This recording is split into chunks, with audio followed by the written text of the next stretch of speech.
ओम शांति।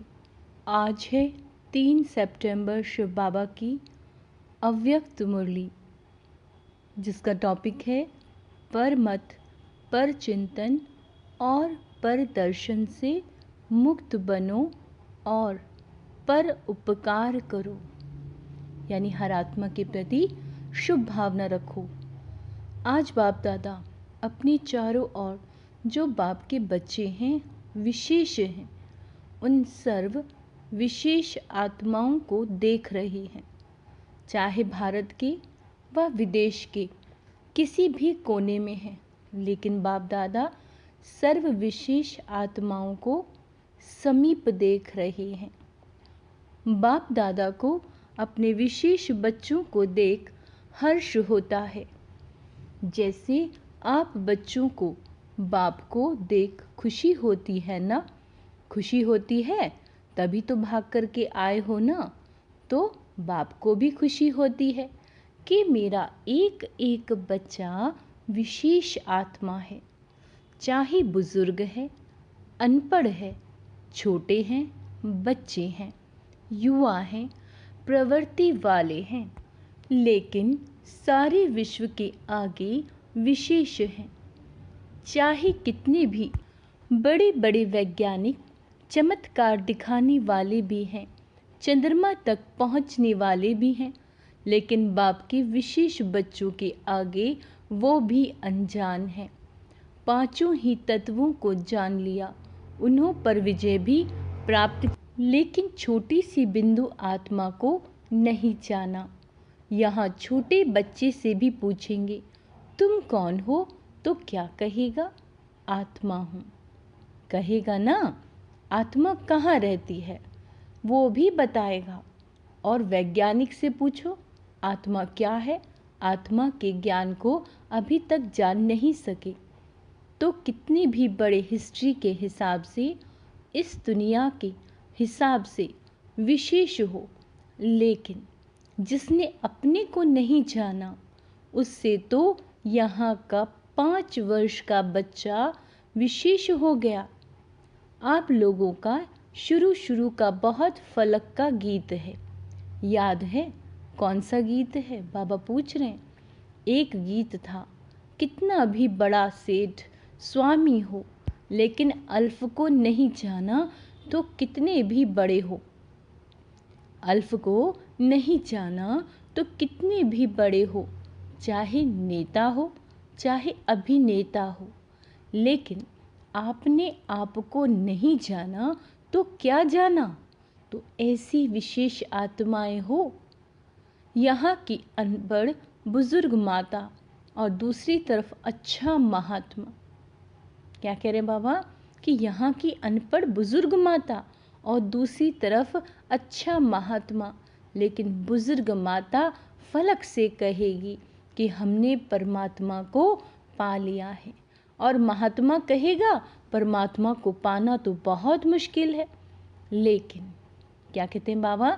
लेकिन यहाँ 100 वर्ष वाली, 100 वर्ष के आयु वाली भी निश्चय बुद्धि होगी, तो वो क्या कहेगी? तुम ढूंढते रहो, हमने तो पा लिया। तो महात्मा भी आपके आगे क्या हैं? प्रवृत्ति वाले फलक से कहेंगे कि हम डबल पलंग पर सोते, इकट्ठे रहते भी पवित्र हैं, क्योंकि हमारे बीच में बाप है। और महात्माएं क्या कहेंगे? क्या कहते हैं? कहेंगे आग कपूस इकट्ठा रहना यह तो असंभव लगता है। और आपके लिए क्या है? प्रवृत्ति वाले बताओ। प्रवृत्ति यानी गृहस्थी वालों से बाबा पूछ रहे हैं, प्रवृत्ति वाले बताओ, पवित्र रहना मुश्किल है या सहज है? सहज है या कभी कभी मुश्किल हो जाता है?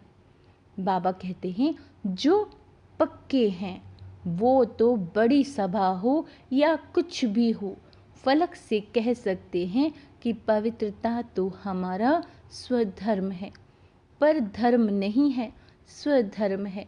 तो स्वह सहज होता है पर मुश्किल होता है। अब पवित्रता पर धर्म है, आप पवित्रता को क्या कहा है बाबा ने? पर धर्म। लेकिन पवित्रता स्वधर्म है। तो ऐसे अपनी विशेषता को जानते हो ना, क्योंकि नए नए भी बहुत आए हैं ना, लेकिन कितने भी नए हैं। पवित्रता का पाठ तो पक्का है ना। कई बच्चे ऐसा भी करते हैं, जब तक बाप से मिलने का 1 साल पूरा नहीं होता, सबको पता है कि ये नियम पक्का है, तो मधुबन में आने तक तो ठीक रहते हैं। लेकिन देख लिया, पहुंच गए तो कई वापस जाकर अलबेले भी हो जाते हैं। बाबा कहते, लेकिन सोचो कि पवित्रता की प्रतिज्ञा किससे की? बाप से की है ना। बाप का फरमान है ना। तो बाप से प्रतिज्ञा कर, और फिर अगर अलबेले होते हैं तो नुकसान किसको होगा? ब्राह्मण परिवार में तो 1 जाते और 10 आते हैं, लेकिन नुकसान कमज़ोर होने का उन आत्माओं को होता है। इसीलिए जो भी नए नए पहली बार आए हैं, वो बाप के घर में तो पहुंच गए। यह तो भाग्य की बात है ही, लेकिन तकदीर की लकीर को कभी भी कम नहीं करना। क्या आदेश दे रहे हैं बाबा? कि बच्चे, तकदीर की लकीर को कभी भी कम नहीं करना, तकदीर को बड़ा करना है। अच्छा देखो, कोई भी बच्चा लौकिक में भी पैदा होता है तो सभी क्या कहते हैं? सदा जिंदा रहे, बड़ी आयु रहे। तो बाप दादा भी विशेष आत्माओं की अविनाशी विशेषता देखना चाहते हैं, थोड़े टाइम की नहीं। क्या कह रहे हैं बाबा? थोड़े टाइम की नहीं, 1 साल चले, 2 साल चले, ये नहीं। अविनाशी रहने वाले को बाबा कहते हैं, अविनाशी रहने वाले को ही अविनाशी प्रारब्ध प्राप्त होती है। तो माताएं भी पक्की हैं? बाबा पूछ रहे हैं। क्योंकि चाहे आप 1 साल के हो या 2 साल के हो, 4 साल के हो, लेकिन समाप्ति तो एक ही समय पर होनी है ना। विनाश तो इकट्ठा ही होगा ना। तो आप कहेंगे कि हम तो 2 साल के हैं, हमारी सिल्वर जुबली हो जावे, पीछे विनाश होवे। बाबा कहते, यह तो नहीं होगा ना। इसीलिए पीछे आने वाले को और आगे जाना है। थोड़े समय में बहुत कमाई कर सकते हो, फिर भी आप लोगों को पुरुषार्थ का समय मिला, आगे चल करके तो इतना समय भी नहीं मिलेगा। सुनाया था ना कि अभी लेट का बोर्ड तो लग गया, लेकिन टू लेट का बोर्ड नहीं लगा है। तो आप सभी लकी हो, सिर्फ अपने भाग्य को स्मृति में रखते हुए बढ़ते चलना, कोई बातों में नहीं जाना। आज बाप दादा देख रहे थे कि बच्चों के पुरुषार्थ का समय वेस्ट क्यों जाता है। बच्चों के पुरुषार्थ का समय वेस्ट क्यों जाता है? बाबा कहते हैं, चाहता कोई नहीं है, सब चाहते कि हमारा समय सफल हो, लेकिन बीच बीच में कहाँ आधा घंटा, कहीं 15 मिनट, कहीं 5 मिनट वेस्ट चला जाता है। तो उसका कारण क्या है?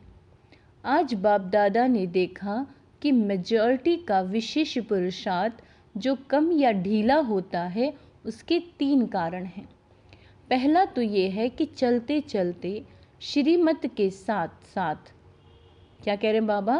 पहला तो ये है कि चलते चलते श्रीमत के साथ साथ आत्माओं की परमत मिक्स कर देते हैं। कोई ने कोई बात सुना दी और आप समझते हो कि सुनाने वाला तो अच्छा सच्चा महारथी है और आपका उस पर फेथ भी है।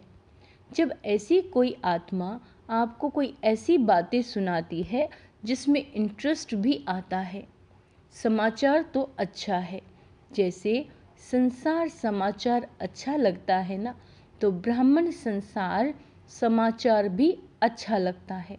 तो आपने उस पर फेथ रखा, करके वो बात सुन ली, करके आपने वो बात सुन ली, माना अपने अंदर समा ली, कट नहीं किया, तो बात सच्ची भी है। चलो बात सच्ची भी है, समाचार सच्चा भी होता है। बाबा कहते हैं सब झूठा नहीं होता, कोई सच्चा भी होता है समाचार। लेकिन बाप का फरमान क्या है कि ऐसे समाचार भले सुनो। ये है, बाबा कहते हैं कि ऐसे समाचार भले सुनो, ये है फरमान, नहीं जिससे आपका कोई कनेक्शन नहीं, सिर्फ दिलचस्प समाचार है, आप कुछ कर नहीं सकते, सिर्फ सुन लिया तो वह समाचार बुद्धि में तो गया। बाबा कहते हैं टाइम वेस्ट हुआ या नहीं, और बाप की श्रीमत में पर मत मिक्स कर दी, क्योंकि बाप की आज्ञा है सुनते हुए नहीं सुनो। तो आपने सुना क्यों, उसकी आदत डाली। मानो एक बारी आपको समाचार सुनाया, आपको भी बहुत अच्छा लगा, नई बात है, ऐसा भी होता है, ये पता तो पड़ गया। लेकिन अगर एक बारी आपने उनकी बात सुन ली तो दूसरी बार वो कहाँ जाएगा, आपके पास ही तो आएगा। आप उसके लिए कूड़े का डिब्बा बन गए ना।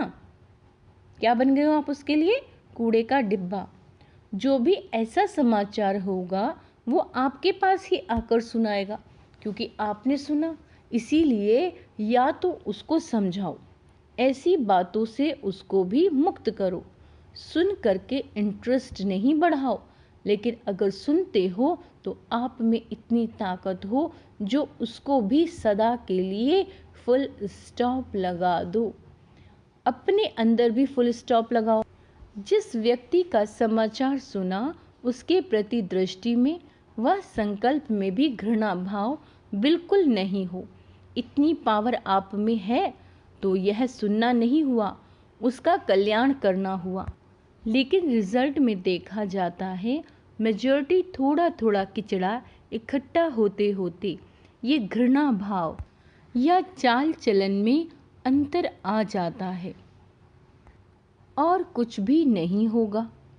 क्या कह रहे बाबा?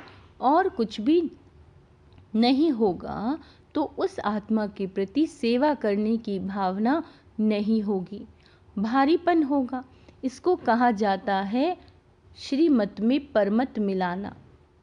समाचार तो बाप दादा भी सुनते हैं, लेकिन होता क्या है, मेजॉरिटी का भाव बदल जाता है, सुनाने में भी भाव बदल जाता है, सुनाने में भी भाव बदल जाता है। एक आकर कहता है मैंने देखा कि ये दो बात कर रहे थे, और एक का सुना हुआ दूसरा फिर कहता है नहीं नहीं ये खड़े भी थे और बहुत अच्छी तरह से नहीं खड़े थे, दूसरा एडिशन हुआ। फिर तीसरा कहेगा इन्हों का तो होता ही है। कितना भाव बदल गया, उन्हों की भावना क्या और बातों में भाव कितना बदल जाता है। तो ये परमत वायुमंडल को खराब कर देता है। तो जो टाइम वेस्ट जाता है उसका कारण है परमत, और दूसरा कारण है पर चिंतन।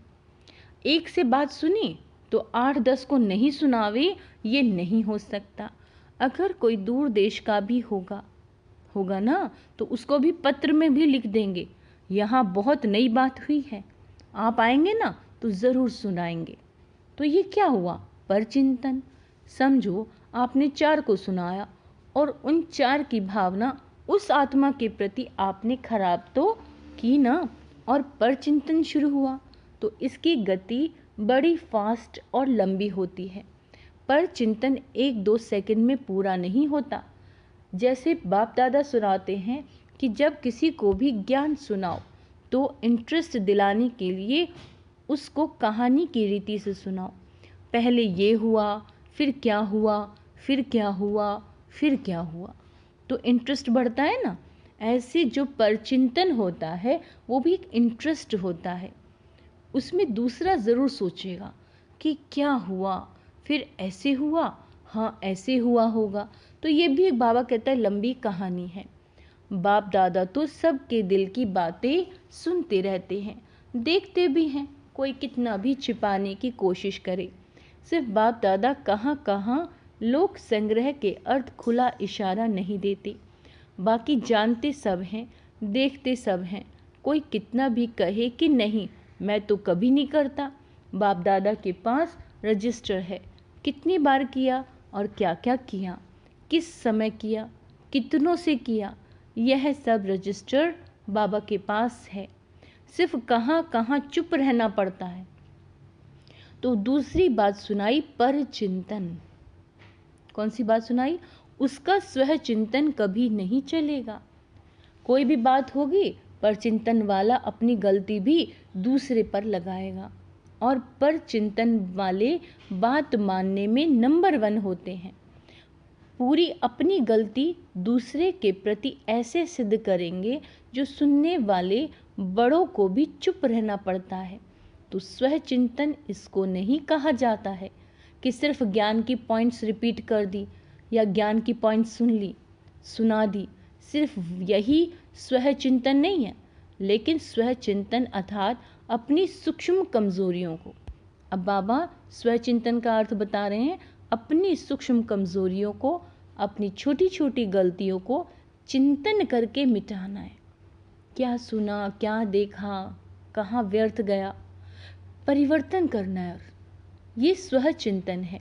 बाकी ज्ञान सुनना और सुनाना, इसमें तो सभी होशियार हैं, वो ज्ञान का चिंतन मनन है। लेकिन स्वह चिंतन का महीन अर्थ आपने प्रति है, क्योंकि जब रिजल्ट निकलेगी ना, तो रिजल्ट में ये नहीं देखा जाएगा कि इसने ज्ञान का मनन अच्छा किया या सेवा में ज्ञान को अच्छा यूज़ किया। बाबा कहते हैं इस रिजल्ट के पहले स्वह चिंतन और परिवर्तन। जो रिजल्ट निकलेगा उससे पहले क्या करना है? स्वह का चिंतन करना है और अपने अंदर चेंज लाना है। स्वह चिंतन करने का अर्थ ही है परिवर्तन करना। तो जब फाइनल रिजल्ट होगी उसमें पहले मार्क्स प्रैक्टिकल धारणा स्वरूप को मिलेगी, जो भी आपने गुण धारण किए। जो धारणा स्वरूप होगा वो नेचुरल योगी तो होगा ही। अगर मार्क्स ज़्यादा लेनी है तो पहले जो दूसरों को सुनाते हो, आजकल वैल्यूज़ पर जो भाषण करते हो, उसकी पहले स्वयं में चेकिंग करो, क्योंकि सेवा की 1 मार्क्स तो धारणा स्वरूप की 10 मार्क्स होती हैं। अगर आप ज्ञान नहीं दे सकते हो लेकिन अपनी धारणा से प्रभाव डालते हो तो आपके सेवा की मार्क्स जमा हो गई ना। आजकल कई समझते कि हमको सेवा का चांस बहुत कम मिलता है, हमको चांस मिलना चाहिए, दूसरे को मिलता है मेरे को नहीं। सेवा करना बहुत अच्छा है, क्योंकि अगर बुद्धि फ्री रहती है तो व्यर्थ बातें चलती हैं। इसीलिए सेवा में बुद्धि बिजी रहे, यह साधन अच्छा है। सेवा का उमंग तो अच्छा ही है, लेकिन ड्रामा अनुसार या सरकमस्टांस अनुसार मानो आपको चांस नहीं मिला और आपकी अवस्था दूसरों की सेवा करने की बजाय अपनी भी गिरावट में आ जाए। मतलब आप दूसरों की तो सेवा कर ही नहीं पाओ, बल्कि आपकी भी अवस्था कैसी हो जाए? गिर जाए। तो बाबा कहते हैं या वो सेवा आपको हलचल में ले आए, तो वो सेवा हुई क्या? उस सेवा का प्रत्यक्ष फल क्या मिलेगा? सच्ची सेवा, प्यार से सेवा, सभी की दुआओं से सेवा, उसका प्रत्यक्ष फल खुशी होती है। और अगर सेवा में फीलिंग आ गई तो यहाँ ब्राह्मण फीलिंग को क्या कहते हैं? क्या कहते हैं? फ्लू। फ्लू वाला क्या करता है? सो जाता है, खाना नहीं खाएगा, सो जाएगा। यहाँ भी फीलिंग आती है तो या खाना छोड़ेंगे या रूट करके बैठ जाएगा। तो यह फ्लू हुआ ना। अगर आप धारणा स्वरूप हो, सच्ची सेवाधारी हो, स्वार्थ सेवा नहीं है, स्वार्थी वाली। एक होती है कल्याण के भावना से सेवा और दूसरी होती है स्वार्थ से। मेरा नाम आ जाएगा, मेरा अखबार में फ़ोटो आ जाए, मेरा टीवी में आ जाए। तो बाबा कहते हैं मेरा ब्राह्मणों में नाम हो जाएगा, ब्राह्मणी बहुत आगे रखेगी, मुझे पूछेगी। यह सब भाव स्वार्थ सेवा के हैं, क्योंकि आजकल के हिसाब से, प्रत्यक्षता के हिसाब से अभी सेवा आपके पास आएगी। शुरू में स्थापना की बात दूसरी थी, लेकिन अभी आप सेवा के पिछाड़ी नहीं जाएंगे, आपके पास सेवा खुद चलकर आएगी। तो जो सच्चा सेवाधारी है उस सेवाधारी को चलो, उस सेवाधारी को चलो। और कोई सेवा नहीं मिली, लेकिन बाप दादा क्या कहते हैं? अपने चेहरे से और अपनी चलन से सेवा करो। आपका चेहरा बाप का साक्षात्कार कराए, आपका चेहरा, आपकी चलन बाप की याद दिलाए। ये सेवा नंबर 1 है। ऐसे सेवाधारी जिनमें स्वार्थ भाव नहीं हो, ऐसे नहीं मुझे ही चांस मिले, मेरे को ही मिलना चाहिए, क्यों नहीं मिलता, मिलना चाहिए, ऐसे संकल्प को भी स्वार्थ कहा जाता है। चाहे ब्राह्मण परिवार में आपका नाम नामी ग्रामी नहीं है, सेवाधारी अच्छे हो, फिर भी आपका नाम नहीं है, लेकिन बाप के पास तो नाम है ना। जब बाप के दिल पर नाम है तो और क्या चाहिए? और सिर्फ बाप के दिल पर नहीं, लेकिन जब फाइनल में नंबर मिलेंगे तो आपका नंबर आगे होगा, क्योंकि बाप दादा हिसाब रखते हैं। आपको चांस नहीं मिला, आप राइट हो, लेकिन चांस नहीं मिला तो वो भी नोट होता है। और मांग कर चांस लिया, वो किया तो सही, लेकिन वो भी मार्क्स कट होते हैं। ये धर्मराज का खाता कोई कम नहीं है, बहुत सूक्ष्म हिसाब किताब है। इसीलिए निस्वार्थ सेवाधारी बनो। अपना स्वार्थ नहीं हो, कल्याण का स्वार्थ हो। यदि आपको चांस है और दूसरा समझता है कि आपको भी मिले तो बहुत अच्छा और योग्य भी हैं, तो अगर मानो आप अपना चांस उसको देते हो तो भी आपका शेयर उसमें जमा हो जाता है। चाहे आपने नहीं की सेवा, लेकिन आपको चांस दिया तो उसमें भी आपका शेयर जमा होता है, क्योंकि सच्चा डायमंड बनना है ना, तो हिसाब किताब भी समझ लो। ऐसे अलबेले नहीं चलो, ठीक है हो गया। बाबा कहते हैं बहुत सूक्ष्म में हिसाब किताब का चौपड़ा है। बाप को कुछ करना नहीं पड़ता है, ऑटोमेटिक है। कभी कभी बाप दादा बच्चों का चौपड़ा देखते हैं, बच्चों का चौपड़ा देखते भी हैं तो पहली बात परमत, और दूसरी बात है परचिंतन, और तीसरी बात है पर दर्शन। दूसरे को देखने में मेजॉरिटी सभी होशियार हैं। पर दर्शन जो देखेंगे तो देखने के बाद वह बात कहाँ जाएगी? बुद्धि में जाएगी, और दूसरे को देखने में समय भी लगेगा। उसको अपने को देखने का समय कहाँ मिलेगा? बातें तो बहुत होती हैं ना, तो बाबा कहते हैं जो बातें होती हैं वो देखने में भी आती हैं, सुनने में भी आती हैं। जितना बड़ा संगठन उतनी बड़ी बातें होती हैं। ये बातें क्यों होती हैं? बाबा पूछ रहे। कई सोचते हैं ये बातें होनी नहीं चाहिए, नहीं होनी चाहिए तो ठीक है, लेकिन जिसके लिए आप समझ रहे हो नहीं होनी चाहिए, उसमें समय क्यों दिया? और ये बातें ही तो पेपर है। क्या कह रहे बाबा कि जो बातें आपके सामने आ रही यही तो पेपर है। जितनी बड़ी पढ़ाई उतने बड़े पेपर भी होते हैं।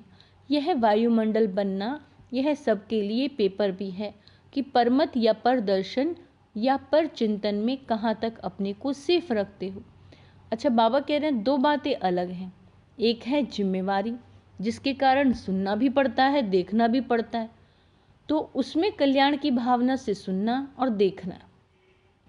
जिम्मेवारी है कल्याण की भावना, वो ठीक है, लेकिन अपनी अवस्था को हलचल में लाकर देखना, सुनना या सोचना। अवस्था को हलचल में लाकर फिर देखो, फिर सुनो, फिर सोचो, तो बाबा कहते ये रॉन्ग है। अगर आप अपने को जिम्मेवार समझते हो तो जिम्मेवारी के पहले अपनी ब्रेक को पावरफुल लगाओ। जैसे पहाड़ी पर चढ़ते हैं तो पहले से ही सूचना देते हैं कि भाई अपने ब्रेक को ठीक से चेक कर लो। तो जिम्मेवार भी एक ऊंची स्थिति है। जिम्मेवारी भले उठाओ, लेकिन पहले ये चेक करो कि सेकंड में बिंदी लगती है कि लगाते हो बिंदी और लग जाता है क्वेश्चन मार्क। वो रॉन्ग है, उसमें समय और एनर्जी वेस्ट जाएगी। इसीलिए पहले अपना ब्रेक पावरफुल करो। चलो, देखा, सुना, जहाँ तक हो सका कल्याण किया और फुल स्टॉप। अगर ऐसी स्थिति है तो जिम्मेवारी लो, नहीं तो देखते नहीं देखो, सुनते नहीं सुनो, स्वह चिंतन में रहो, फायदा है इसमें। तो आज का पाठ क्या हुआ? पर मत, पर चिंतन और पर दर्शन, इन तीनों बातों से मुक्त बनो और एक बात धारण करो। वो एक बात है परोपकारी बनो। 3 प्रकार की पर को खत्म करो और एक पर उपकारी बनो। बनना आएगा? बाबा पूछ रहे हैं। तो किन बातों में मुक्त बनेंगे? माताएं क्या करेंगी? बच्चों के उपकारी पर उपकारी, सर्व उपकारी सहज है, बाबा कहते हैं, या कठिन है?